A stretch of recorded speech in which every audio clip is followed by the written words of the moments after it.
Hey everybody, this is Matt. I'm making a new Pokemon TCG video, and this is part 4 in a 4-part series of cards being rotated out of the Pokemon Standard format in 2016, starting September 1st.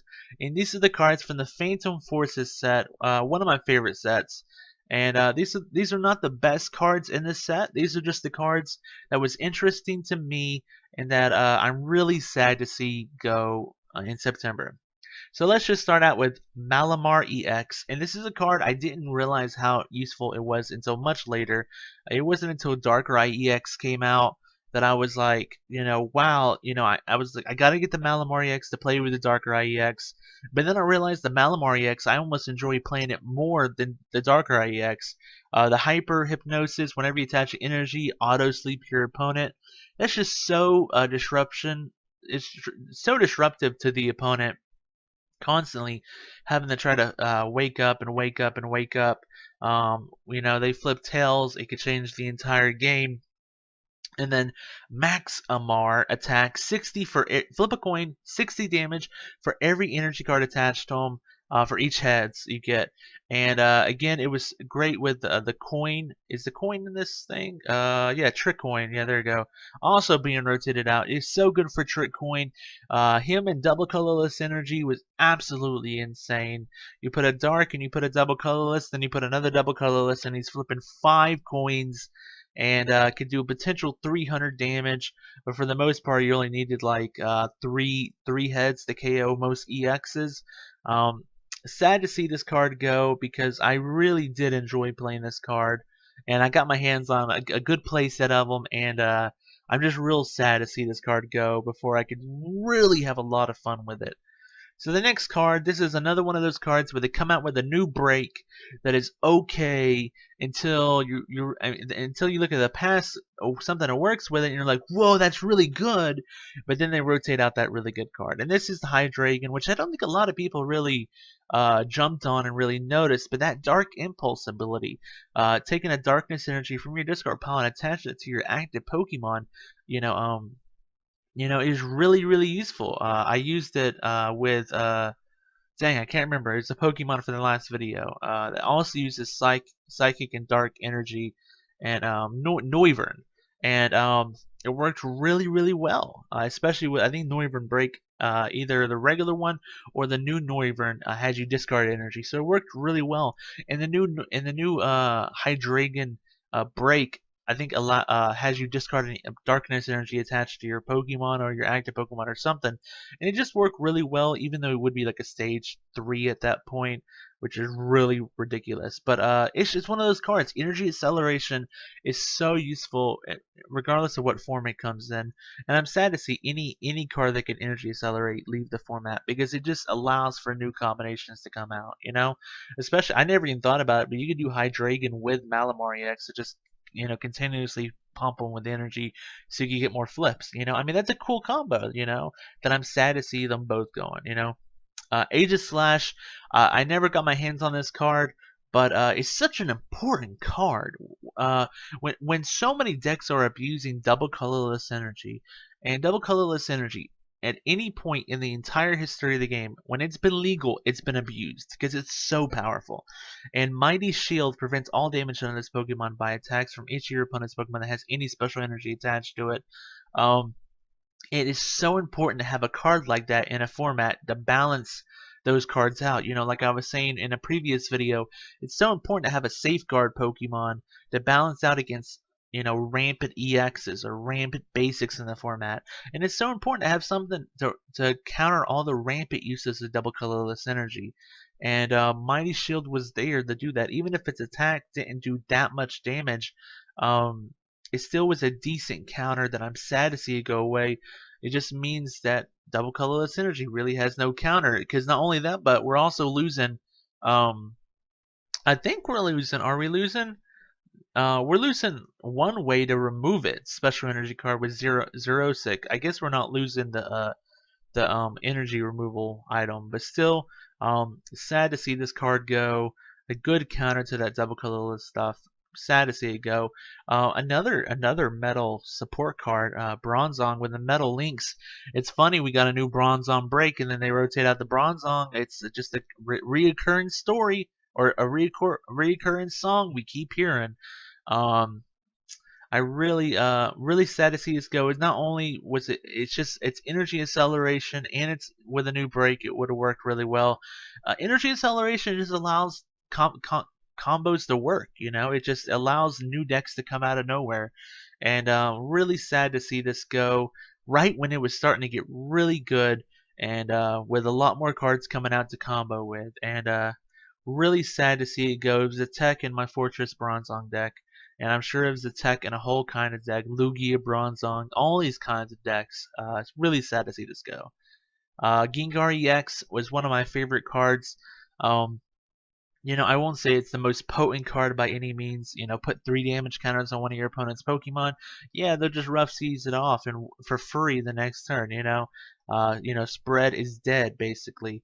Dark Corridor 60 for 3 is horrible. But you could switch out and leave them poisoned. Maybe you bring up a Wobbuffet or something. Maybe whatever. But the switching ability was interesting. Keeping them poisoned was interesting. You know what? That worked freaking great with Toxicroak, the new Toxicroak, because you hit them for 60 and you poison them. Then you switch with Toxicroak, and now that they're poisoned, they can't actually damage Toxicroak. But he's rotating out. Dang, I'm actually sad to see that go. I just came up that out of thin air. So I'm sad to see it go. I will say the Mega Ginga EX did not make the list because I don't think anybody liked that card. I think you got to choose one of their attacks, but you had to have the energy for it, and that just doesn't work. I mean, if they're running a different type of Pokemon, you just don't have the energy for it. I mean, it just doesn't work. I don't know who was thinking when they designed that card, but Wobbuffet, I talked about Wobbuffet. This was a cheap way to stop abilities except Psychic Pokemon. A great card that I think saw a lot of play. And actually, I'm going to remove that because that got reprinted. I'm dumb. Sorry, everybody. That got reprinted in Generations with lipstick on its face. I'm dumb. But Crobat did not get reprinted. They reprinted the Zubat and the Golbat, but not the Crobat. And Crobat has always been one of my favorite Pokemon. From the very beginning, they've always made cool Crobat cards, whether it be Crobat Prime or Dark Crobat or just I love Crobat. Crobat and Ginga are like 2 of my favorite Pokemon just for the amazing cards we get for them. And I will miss being able to evolve and put 3 damage counters. But the game has been definitely focused towards the basic stronger EX Pokemon and less towards the evolution. So, I think Crobat, this card in a different format could have just destroyed the format. But in this format, in the past format, was okay as a tech card. Had some use, but I just love it. I absolutely love the card. I'm sad to see it go. I don't really understand why they did not reprint it in Generations when they reprinted the Zubat and the Golbat. I don't know that. Battle Compressor is a card I didn't give the respect to until I started using it. Every competitive deck had this, and I was like, don't even like that card. Until I was like, well, that works really good with like energy acceleration decks, and I'm like, okay, well, that also works really good with just setting up your supporters for Versus Seeker. And then I was like, well, okay, I can kind of see why you would play the card.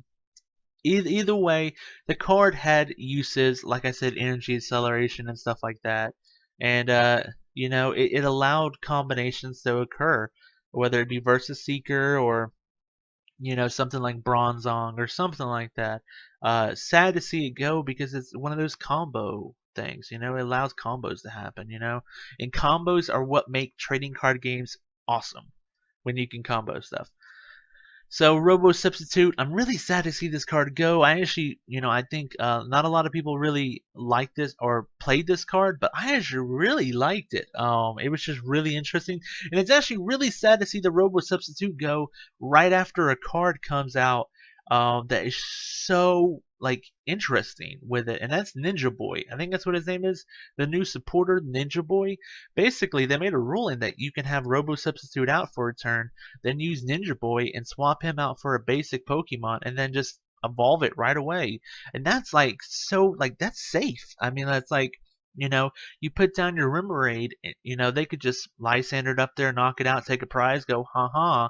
But you put down a Robo Substitute, they don't know what the heck it's gonna be. If they do Lysander it out there, you know, they don't even get a prize. You know, they don't even know if you have the Octillery in your hand.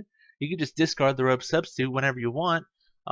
It's one of those cards that really would be interesting with the Ninja Boy supporter. And I'm sad to see the Robo Substitute go. I played it in Wailord EX deck, 4 Wailord EX, 4 Robo Substitute. You know, whenever I wasn't able to get that next Wailord EX out fast enough, you know, I could always send up a Robo Substitute and stall for a turn, maybe stall for a second turn. Just a really cool card, really unique. I don't remember things like this in the past. Maybe we've had something like this in the past, but it's been a long time, and I'm really sad to see it go. So the next card, Target Whistle, and Target Whistle is one of those cards that like really like when they first came out, everyone was like, "What the frick? Who would ever play this card?" You know? And then like more cards started coming out where you could snipe your opponent's bench and stuff, and then people were like, "Oh, you could Target Whistle something onto their bench and then snipe it for the prize, and then just Target Whistle it back." And it was like, "Yeah, dude, like Target Whistle has some combinations," and now it's gone. So, so I mean, it's sad to see it go. A card with such potential, just coming out, just oozing out of its, or just it's whatever. So AZ is also leaving. AZ's Super Scoop Up and Cassius along with it. We're losing all the ways to take Pokemon off the field and put it back in our hand or back into your deck or whatever. This card was not imbalanced by any means. I do not understand why they didn't reprint it. Maybe it's just because it's about a black and white character, and we're going into Sun and Moon, so that's been like two or three generations ago. Um, so maybe it's just maybe we'll get a new character that'll have a similar ability. That's the thing in Sun and Moon. When we get the first Sun and Moon sets, we're gonna have a whole new slew of characters that they may just reuse their effects. Like how we had Juniper, and now we have stuff. Now we have I don't even know whoever the one that replaced Juniper. And we may have a new Sun and Moon professor that does the same exact thing as what Juniper did. Oxic, choose a Pokemon cool. You can remove a Pokemon tool or a special energy attached to Pokemon in play. We lost Starland Microphone, and now we're losing Oxic. Which is an interesting supporter. We're losing a lot of anti-tool cards, and I'm sad to see this go. It's usually just a tech in a deck. So I am sad to see it go. It was really useful to counter tools, and with Fight and Fury Belt, we definitely need some good counters to tools in the format. The next card is Dimension Valley, a card I really liked, a card I felt was super, super, super important for any kind of Psychic deck. And it's just sad to see it go because, it's one of those cards that, you're like, oh, that's a cool effect, until you start looking at all the Psychic Pokemon. Suddenly, you're looking at new sets coming out and you're going, I gotta look at all the Psychic Pokemon and just trying to apply it to it. What if I did Dimension Valley with that? Oh, what if I did Dimension Valley with that? Oh! And with the new Mew out, which can copy any attack, suddenly, he can reduce it by one colorless. He can reduce any attack by one colorless. So you could play it with Hydraegon and be like, oh, now it only takes a Psychic Darkness and one colorless for that attack from you to use, it? And it's one of those cards that just had infinite combinations and infinite potential, and I'm so sad to see it go. Definitely one of my favorite, if not my favorite, supportive type stadium. Just a fantastic stadium that allowed for so much. Do I have Gengar on the list? You could do that attack for free, do that attack for 2 energy, 2 for 60 wasn't that bad. Crobat could attack for no energy.